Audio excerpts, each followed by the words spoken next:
नमस्कार किसान साथियों, स्वागत है आप सभी का आपके अपनी YouTube channel help in farming पर।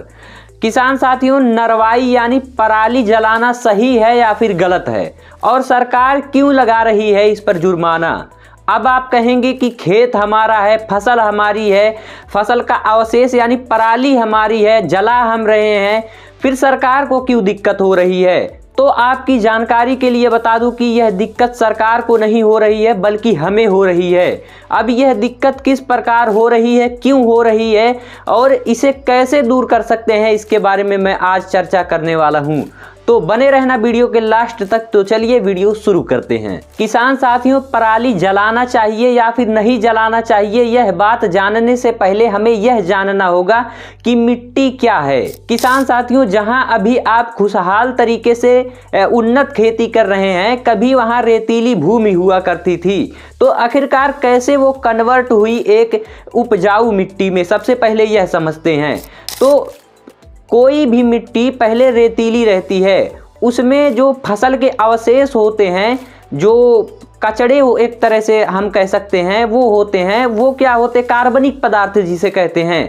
कार्बनिक पदार्थ क्या करते हैं, जो रेत होती है, रेत वाली मिट्टी होती है, उसके साथ क्रिया करते हैं यानी मिल जाते हैं और मिलकर एक बेहतर मिट्टी का निर्माण करते हैं। तो अभी आप जहां खुशहाल तरीके से उन्नतशील खेती कर रहे हैं, अगर आपको ऐसा लग रहा है कि यह जो भूमि है 1 साल में, 2 साल में, 10 साल में बन गई है, तो ऐसा नहीं है। यह कई सौ वर्षों की एक क्रिया द्वारा बनी है, तब जाकर हम आज इतना ज़्यादा अपने फसल से प्रोडक्शन निकाल पा रहे हैं। तो अगर मैं आपसे पूछूं कि जो हम फसल उगाते हैं वो हमें उसे कौन देता है, तो आप क्या कहेंगे? आप कहेंगे कि मिट्टी ही देती है। जाहिर सी बात है, आप मिट्टी पर उगाते हैं, मिट्टी हमें फसल देती है। वहीं फिर से अगर मैं पूछूं कि जो फसल हम उगाते हैं उस पर हक किसका है, तो आप सब कहेंगे कि जो फसल हम उगाते हैं उस पर हक हमारा है। लेकिन ऐसा नहीं है। आप जो फसल उगा रहे हैं, उस फसल में जो फल निकल रहा है, जो खाने की चीज निकल रही है, उस पर सिर्फ हक आपका है।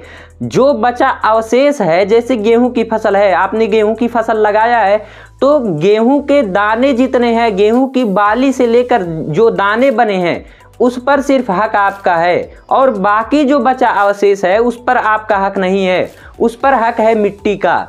अब ये मिट्टी के लिए क्यों जरूरी है, आइए इसके बारे में बात करते हैं। अब जैसे ही फसल कटती है यानी फसल की हार्वेस्टिंग होती है, किसान तुरंत अपने खेत में आग लगा देता है। अब जैसे ही वह पराली पर आग लगाता है यानी फसल के अवशेष में आग लगाता है, तो क्या होता है, जितने भी मिट्टी का जो भोजन था, एक तरह से आप कह सकते हैं पोषक तत्व था जिससे मिट्टी का निर्माण होता था, मिट्टी स्वस्थ रहती थी, वही खत्म हो जाता है, उसका भोजन खत्म हो जाता है। अब कैसे खत्म हो जाता है इसके बारे में बात करते हैं।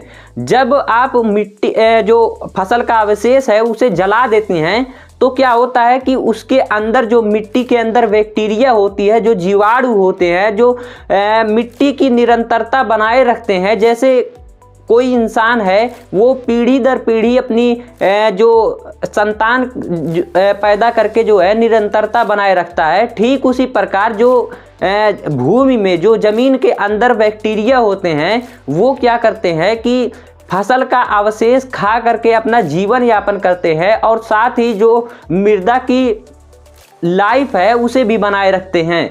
अब मान लीजिए कोई किसान है और वह पराली में यानी फसल के अवशेष में आग लगा दिया। अब जो बैक्टीरिया थे, जो जीवाणु थे, उनके खाने के लिए कुछ बचा ही नहीं है।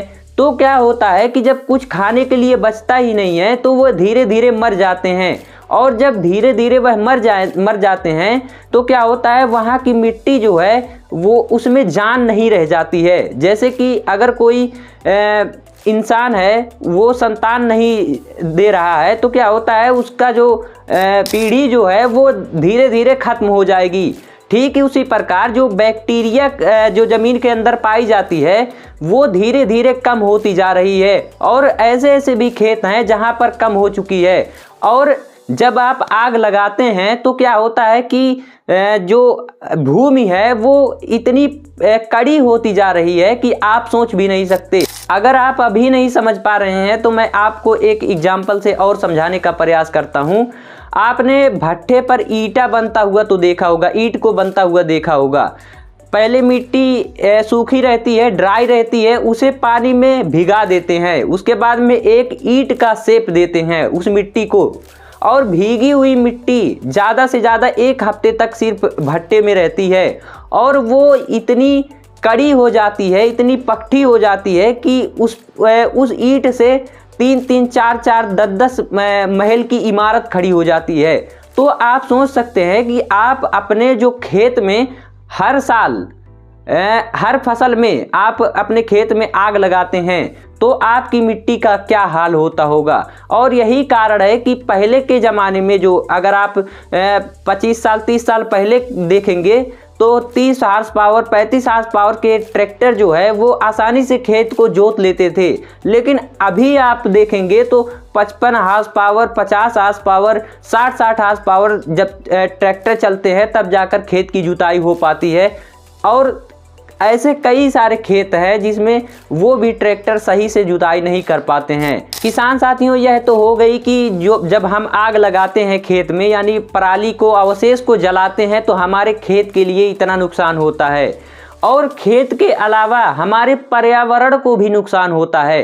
किस प्रकार होता है इसके बारे में जानते हैं। यह बात आपको सभी को पता होगा कि पेड़ जो है वो ऑक्सीजन देते हैं, हमें ऑक्सीजन देते हैं। जब हम सांस लेते हैं तभी हम सांस ले पा रहे हैं, और जब हम सांस छोड़ते हैं तो कार्बन डाइऑक्साइड छोड़ते हैं, और यह कार्बन डाइऑक्साइड जो है वो पेड़ लेते हैं। यानी कि पेड़ से हमारा जीवन है और हमसे पेड़ का जीवन है। यहाँ तक तो बात सही है। लेकिन जब कोई किसान आग को जलाता है तो क्या होता है कि उसमें से कार्बन डाइऑक्साइड यानी CO2 निकलता है, और यह जब ज़्यादा मात्रा में हो जाता है तो पर्यावरण के लिए काफ़ी तरीके से नुकसान करता है। किस तरीके से नुकसान करता है इसके बारे में मैं बात करता हूँ। आपने अक्सर सुना होगा ग्लोबल वार्मिंग जो है वो बढ़ रही है, ग्लेशियर पिघल रहा है, यानी बर्फ़ जो है वो पिघल रहा है, और जल का जो स्तर है वो बढ़ रहा है। और अभी आपने पिछली साल देखा था कि जो गर्मी है वो कोई खास गर्मी, नॉर्मल गर्मी नहीं थी, 50-50 डिग्री पहुंच गया था तापमान, जिससे क्या हो रहा है कि हमारे जीवन पर भी इफेक्ट पड़ रहा है, और साथ ही हम जो फसल उगा रहे हैं वह भी सही तरीके से नहीं हो पा रही है। अब ये तो आप जान गए कि पराली नहीं जलाना चाहिए और क्यों नहीं जलाना चाहिए। अब बात करते हैं कि पराली जो है वो जल्दी से मिट्टी में मिलती नहीं है, यानी सड़ती नहीं है, तो उसके लिए हम क्या कर सकते हैं। उसके लिए किसान साथियों एक दवाई आती है, मैं कोई कंपनी को मेंशन नहीं करूंगा, मैं सिर्फ दवाई का नाम बता रहा हूं फार्मूला का। आप कोई सी भी कंपनी जो आपको सही लगे वो ले सकते हैं। तो उसका नाम है बायो डिकम्पोजर। ये आता है, इसको पानी में मिलाकर छिड़काव कर सकते हैं, और जैसे ही आप छिड़काव करेंगे उसके लगभग 1 हफ्ते बाद क्या होगा कि जो आपकी पराली है, फसल का अवशेष है, वो बहुत जल्दी गलने लगेगा और मिट्टी में मिल जाएगा, और मिट्टी में जब मिलेगा तो वो एक तरह से जैविक खाद का निर्माण करता है। अब काफ़ी सारे लोग बोलेंगे कि इसमें खर्चा है, तो अभी जो आप खर्चा कर रहे हैं वो एक हिसाब से सही है, वह कम है। एक समय ऐसा आएगा जब आप 1000-1000, 10-10 हज़ार रुपये 1 एकड़ में लगाएंगे तब भी आपका खेत सुधरने वाला नहीं होगा। तो अगर आपको यह वीडियो पसंद आई हो तो इसे लाइक करें, हमारे चैनल को सब्सक्राइब करें, और अगर इसी तरह से कोई किसान पराली जला रहा था तो उसके पास यह वीडियो शेयर जरूर करें। मैं मिलता हूं आपसे एक और नई वीडियो के साथ। जय जवान जय किसान।